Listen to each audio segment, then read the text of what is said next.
जी students, अभी हम next topic start करते हैं, Pauli paramagnetism. Pauli paramagnetism explains the susceptibility of conduction electrons और free electrons.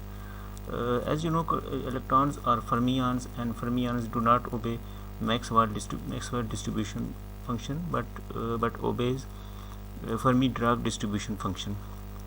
According to Fermi-Dirac distribution function, there is a highest energy level at T is equal to 0 Kelvin, EF, which is energy level, which is called Fermi level.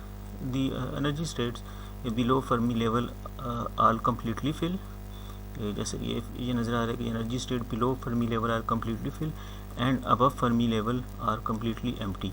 Mean कि अगर हम electrons की बात करें तो वो Fermi level से नीचे सारी स्टेट्स इलेक्ट्रॉन्स की सारी स्टेट्स ऑक्यूपाई होंगी और फर्मी लेवल से ऊपर सारी स्टेट्स एम्प्टी होगी. अच्छा, नेक्स्ट हम देखते हैं density of states. Density of states हमें ये बताता है कि किसी भी एनर्जी स्टेट के ऊपर नंबर ऑफ पॉसिबल स्टेट्स कितनी होंगी, और यू कैन से कि number of available states per unit energy, क्योंकि जैसे जैसे एनर्जी चेंज होती जाती है नंबर ऑफ अवेलेबल स्टेट्स भी चेंज होती जाती हैं. तो जैसे कि ग्राफ में नज़र आ रहा है कि एक्स एक्सिस पे एनर्जी है और वाई एक्सिस पे D of mean density of states, कि लाइक इस एनर्जी के ऊपर इतनी डेंसिटी ऑफ स्टेट इतनी है और इसके ऊपर एनर्जी डेंसिटी, इस एनर्जी के ऊपर डेंसिटी ऑफ स्टेट जो है वो इंक्रीज हो गई है और up to a maximum value. Mean density of state is the number of available states per unit energy के, इस एनर्जी के ऊपर इतनी स्टेट्स अवेलेबल हैं. सो ये अवेलेबल स्टेट्स होंगी एट अ पर्टिकुलर एनर्जी, और ये है कि वो ये ग्राफ ये बताता है कि वो स्टेट्स ऑक्यूपाइड हैं या एम्प्टी हैं. ठीक है, तो इन दोनों को कंबाइन कर दें तो हमारे पास आ जाता है डेंसिटी ऑफ ऑक्यूपाइड स्टेट्स, जो नीचे यहाँ पर है डेंसिटी ऑफ ऑक्यूपाइड स्टेट. ये अवेलेबल स्टेट होंगी, ये यहाँ पर हमने बना लिया इधर, और ये फर्मी लेवल EF. तो इसमें ये जो रीजन, ये सारी स्टेट्स होंगी ये ऑक्यूपाइड होंगी और ये स्टेट्स एम्प्टी हो जाएंगी. अब हम इसी को ये करें कि थोड़ा इजी करने के लिए, मीन कि ये जो ग्राफ है इसको मैं थोड़ा 90 पे रोटेट कर लूँ, मीन एंटी क्लॉकवाइज या क्लॉकवाइज, तो ये ग्राफ कुछ इस तरह बन जाएगा. लेट इधर एक्स एक्सिस पे आ जाएगा डेंसिटी ऑफ स्टेट्स, ठीक है, एफ ऑफ डी भी लिख सकते हैं, और इस तरफ ये ग्राफ वाई एक्सिस पे बन जाएगा एनर्जी. ठीक है, तो ये ग्राफ ऐसे बन जाएगा. क्लियर? इसी को हमने वर्टिकल इस तरह ड्रा कर ली ताकि हम एनर्जी के, जब हम देखना चाहें कि जैसे जैसे एनर्जी चेंज हो रही है तो वो इलेक्ट्रॉन्स किस तरह मूव करें, तो वो हमारे लिए इजी हो जाएगा. अच्छा, अब हम ये करें कि ये तो ये जो ग्राफ था ये है फॉर आर इलेक्ट्रॉन्स. तो अब हम ये करते हैं कि स्पिन अप इलेक्ट्रॉन और स्पिन डाउन इलेक्ट्रॉन को सेपरेट कर लेते हैं और दोनों के लिए अलग अलग डेंसिटी ऑफ स्टेट का ग्राफ बना लें. तो अगर ये स्पिन अप के लिए है, इसको मैं डिवाइड कर लूँ, ये स्पिन अप के लिए है तो इतना ही मैं दूसरी तरफ बना लूँ स्पिन डाउन इलेक्ट्रॉन्स के लिए, कि इसमें स्पिन अप इलेक्ट्रॉन्स हैं, ठीक है, और इसमें स्पिन डाउन इलेक्ट्रॉन है. और यू कैन से कि मैग्नेटिक मूवमेंट अप और मैग्नेटिक मूवमेंट डाउन. तो जब मैग्नेटिक फील्ड ज़ीरो होगी, when H is zero, when applied magnetic field zero, तो जितने number of electron spin up होंगे उतने ही सब number of electron spin down होंगे. That is number of electron in spin up band is equal to number of electron in spin down band. ये दोनों में इक्वल नंबर ऑफ इलेक्ट्रॉन हो जाएंगे. दैट इज़ हम इसको कह सकते हैं कि N up is number of electron with movement up and is equal to number of electrons with movement down. So ये दोनों इक्वल हो जाएंगे. सो नेट मैग्नेटाइजेशन ज़ीरो होगी. मीन के जिस तरह मेटल्स में अगर हम फ्री इलेक्ट्रॉन देखें तो वो इक्वल उनकी spins, number of electron with spin up is equal to number of electron with spin down, so net magnetization is 0. तो अभी हम देखते हैं कि जब हम फील्ड अप्लाई करेंगे तो वो फिर क्या होगा. जब हम मैग्नेटिक फील्ड अप्लाई करते हैं जब मैग्नेटाइज करने के लिए, तो उस केस में ये होगा कि ये जो इलेक्ट्रॉन हैं जिनका मैग्नेटिक मूवमेंट अप है, ये फील्ड के अलॉन्ग होंगे. लेट्स से कि ये मैग्नेटिक फील्ड अगर इस डायरेक्शन में है, H इस डायरेक्शन में है, तो ये मैग्नेटिक फील्ड के अलॉन्ग हो जाएंगे और ये मैग्नेटिक फील्ड के ऑपोजिट होंगे. और इससे पहले हमने देख चुके हैं कि किसी भी डायपोल मोमेंट की energy in the form in magnetic field वो किसकी इक्वल थी, E is equal to mu H, ठीक है, energy of moment dipole moment in magnetic field is mu H, ठीक है। तो अब जब हम इसका मतलब है कि जो इलेक्ट्रॉन्स होंगे उनकी भी फील्ड के अंदर उनकी एनर्जी वो इसकी इक्वल हो जाएगी, E is equal to mu H, मतलब इतने टाइम या इंक्रीज़ हो जाएगी या डिक्रीज़ हो जाएगी। अब जो फील्ड के अलॉन्ग होंगे उनकी एनर्जी वो डिक्रीज़ हो जाएगी, डेफिनेटली वो फील्ड के अलॉन्ग है, और जो फील्ड के ऑपोजिट होंगे वो रिपेल कर रहे होंगे कि फील्ड अपवर्ड है, वो उनका मूवमेंट डाउनवर्ड है, तो वो उनकी एनर्जी म्यू एच टाइम वो इंक्रीज़ हो जाएगी। तो इट मीन्स कि ये जो पूरे का पूरा बैंड है ये वाला, ये डाउनवर्ड शिफ्ट कर जाएगा, ठीक है, ये वाला ये शिफ्ट होकर नीचे आ जाएगा इस तरह, और जितने भी इलेक्ट्रॉन्स होंगे सब की एनर्जी म्यू एच कम हो जाएगी, तो ये जो नीचे जाएगा ये बन जाएगा म्यू एच का डिफरेंस आ जाएगा नीचे। और ये जो दूसरे इलेक्ट्रॉन्स हैं मूवमेंट डाउन वाले, इनकी एनर्जी इंक्रीज़ हो जाएगी, तो ये म्यू एच ये ऊपर शिफ्ट हो जाएंगे, तो ये सारा मीन के बैंड ऊपर शिफ्ट हो जाएगा, ठीक होगा यहाँ तक। तो ये इनमें भी डिफरेंस कितना हो जाएगा, म्यू एच। अब जो होगा कि फर्मी लेवल भी डेफिनेटली साथ साथ ये फर्मी लेवल ऊपर चला जाएगा इधर, और ये फर्मी लेवल ये नीचे, यही फिगर यहाँ पर ये नज़र आ रही है कि ये ई एफ ये ऊपर है और इनका फर्मी लेवल जो है वो नीचे है। अब इनकी ओवरऑल एनर्जी, यही फिगर इधर बनी हुई है ये लेफ्ट साइड पे, इन जो मैग्नेटिक मोमेंट डाउन इलेक्ट्रॉन्स होंगे उनकी ओवरऑल एनर्जी इंक्रीज़ हो गई है, और जो अप की एनर्जी डिक्रीज़ हो गई है, तो डेफिनेटली जो इलेक्ट्रॉन्स फिर हाई एनर्जी पे होंगे वो डाउनवर्ड आएंगे, तो ये इलेक्ट्रॉन मूव करेंगे from magnetic movement down band to magnetic movement up band, और साथ साथ क्या होगा, मूव करने से ये फर्मी लेवल नीचे हो जाएगा और ये फर्मी लेवल ऊपर हो जाएगा, अनलेस कि ये दोनों फर्मी लेवल एक ही स्टेबल पे ना आ जाए, मतलब ये इक्वलाइज ना हो जाए। ये प्रोसेस होता रहेगा जब तक ये E F is equalised, equal ना हो जाए। इसमें बेसिकली ये नंबर ऑफ इलेक्ट्रॉन जो मूव करते हैं ये बहुत कम होते हैं जिनमें चेंज आती है, क्योंकि ये वही इलेक्ट्रॉन होते हैं जो फर्मी लेवल के सरफेस के क्लोज होते हैं।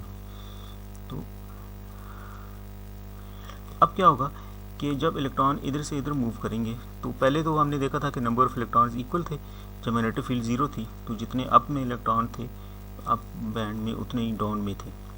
लेकिन अब क्या होगा कि जब ये इलेक्ट्रॉन मूव करके इधर आ जाएंगे तो number of electron in magnetic movement up, number of electrons having magnetic movement up will be greater than number of electrons having magnetic movement down, क्योंकि ये इधर से मूव करके इधर आए हैं यहाँ पर, इधर इलेक्ट्रॉन अप में बढ़ जाएंगे, ठीक है, और इसमें क्या हो जाएगा, ये कम हो जाएंगे।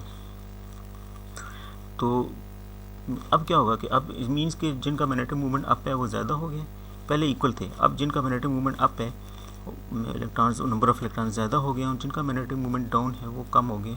तो फिर ये क्या करेगा कि ये there will be net magnetisation, वो मैग्नेटाइजेशन अब अभी हम फाइंड करते हैं और उससे फिर ससेप्टिबिलिटी का एक्सप्रेशन निकालते हैं। तो अब ये देखते हैं कि अगर मैग्नेटाइजेशन निकालने के लिए हम ये कहते हैं कि number of electrons per unit volume that leave magnetic movement down band वो निकालते हैं, that's number of electrons per unit volume जो कि लीव करते हैं, यहाँ से लीव करके इधर आते हैं वो निकालते हैं। तो उसमें अभी हमने देखा कि DE हमने देखा था कि density of states per unit energy, तो इसको अगर मैं 2 से डिवाइड कर लूँ तो ये मेरे पास आ जाएगा density of states of magnetic movement down band, अभी हम डाउन की बात कर रहे हैं, तो this give density of states of magnetic movement down band के इतनी इसमें नंबर ऑफ स्टेट्स अवेलेबल हैं। ये होता है density of states means number of energy states per unit energy. तो अब इसमें जो इलेक्ट्रॉन शिफ्ट हुए हैं उनकी एनर्जी म्यू एच थी, ये म्यू एच, इसका मतलब ये हुआ कि ये नंबर ऑफ स्टेट्स होंगी पर यूनिट एनर्जी ये पूरी, इसको म्यू एच से मल्टीप्लाई कर दें तो वो नंबर ऑफ इलेक्ट्रॉन्स आ जाएंगे जो कि यहाँ से शिफ्ट हुए spin magnetic movement up band में। ठीक है, मैं फिर रिपीट कर देता हूँ कि ये हमें ये बताता है DE/2, ये बताता है number of states per unit energy in magnetic movement down band.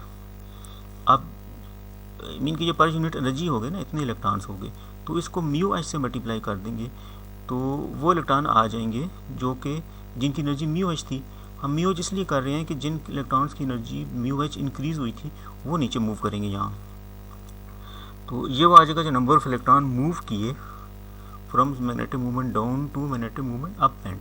अब इसको वॉल्यूम से डिवाइड कर लें, ठीक है, तो ये आ जाएगा number of electrons per unit volume, number of electrons per unit volume that leave the magnetic movement down band, कि जो डाउन बैंड से लीव किया और अप बैंड में मूव कर गए।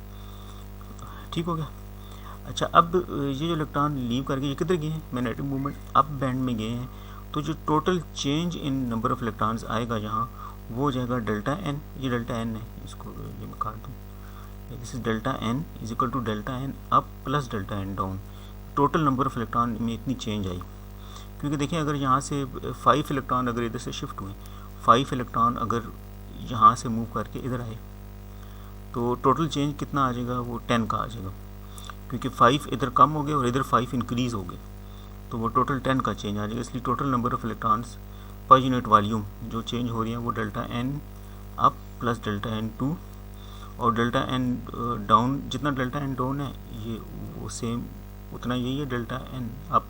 सो we can write delta N down हमने अभी निकाला ये म्यू एच, इसको 2 से मल्टीप्लाई कर दें, इसको ऐड कर लें, it becomes mu H D E F over 2।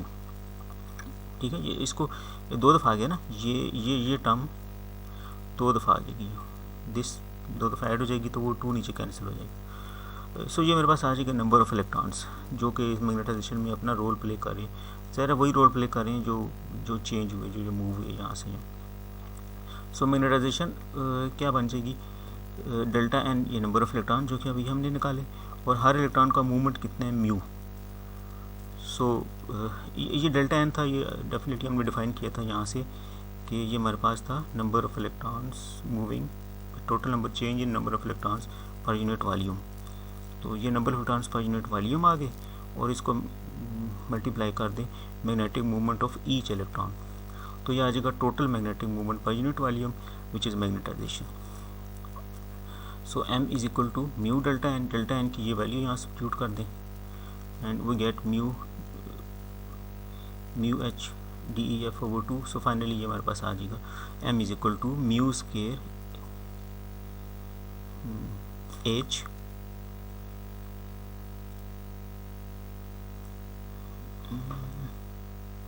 Mu square h D E F over v। So density of states at Fermi level, क्योंकि ये सारे इलेक्ट्रॉन्स फर्मी लेवल पे नियर शिफ्ट हो रहे हैं, density of state at Fermi level ये equal होती है D E, density of state D E F, E की बजाय यहाँ ई एफ आ गया क्योंकि ये फर्मी लेवल की बात कर रहे हैं। Density of state at Fermi level is equal to 3n over E F. ये आपको सॉलिड स्टेट की MSc की किसी बुक में आपको मिल जाएगा इसका प्रूफ, 3n ओवर 2f, और EF is equal to KTF। So ये हमारे पास बन जाएगा density of states at Fermi level is equal to 3n over 2 KTF। So ये वैल्यू यहाँ पुट कर दें, इसमें ये वैल्यू इसमें पुट कर दें। So we get magnetisation m is equal to mu square h over v 3n over kt। इसको सिंप्लीफाई करें, n ओवर v को हम अलग कर लें, n over v is number of electrons per unit volume, इसको हम नाम दे दें electron density ne, small ne। So m is equal to 3 mu square ne h over kt है। अब susceptibility is equal to m over h chi e। So susceptibility of free electrons, e mean free electrons, is equal to definitely इसको h से divide कर लें या h इधर ले जाएंगे तो ससेप्टिबिलिटी आ जाएगी 3 mu square ne over KTF। So this final expression gives the susceptibility of free electrons और conduction electrons। इसमें हम देखते हैं कि ये म्यू कांस्टेंट है, ने कांस्टेंट है, KTF कांस्टेंट है, तो इट मीन्स कि काई ई और is a constant and independent of temperature, ये टेम्परेचर पर डिपेंड नहीं करती। तो अभी हम अगर ओवरऑल देखें ससेप्टिबिलिटी किसी मटेरियल की, तो उसमें बल्क की हमने पहले देखा था कि वो क्यूरी लॉ को वे करती है, इस तरह ये कर्व में नज़र आ रही है, और हाई टेम्परेचर के ऊपर फिर जाके ये इलेक्ट्रॉन ससेप्टिबिलिटी वो कांस्टेंट है ये, तो एट हाई टेम्परेचर पे जाके ऑलमोस्ट ससेप्टिबिलिटी क्या हो जाती है, फिर उस मटेरियल की कांस्टेंट हो जाती है, मीन कि ये ज़ीरो के क्लोज नहीं जाती। सो ये हमारा एक टॉपिक कंप्लीट हो गया पॉली पैरामैग्नेटिज्म का।